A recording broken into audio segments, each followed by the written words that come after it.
ఆ 2 ఎకరాలు నీ పేరు ఉంచుతాం, నీ తదనంతరం మీ ఎకరం సెరెకరం పంచుకుంటాం. కానీ ఇప్పుడు హన్మకొండ కాడిది అమ్ముకచ్చుకుంటామే.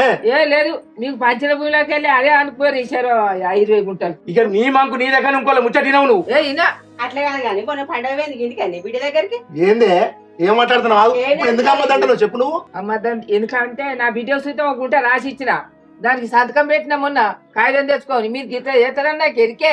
ఏం చేసినావే నువ్వు? ఆ, ఏం చేసినావు? సంతకం పెట్టి వచ్చిన.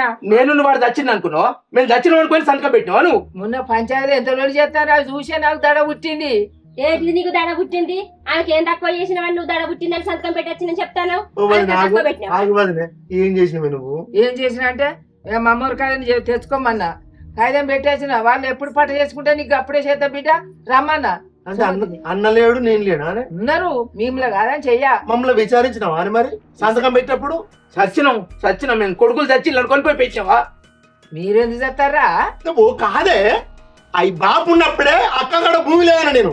మళ్ళీ ఇప్పుడు మమ్మల్ని విచారించకుండా నువ్వు ఎట్లా సంతకం పెట్టేస్తావు? మీరు గిట్ల చేస్తారనే పెట్టేసిన.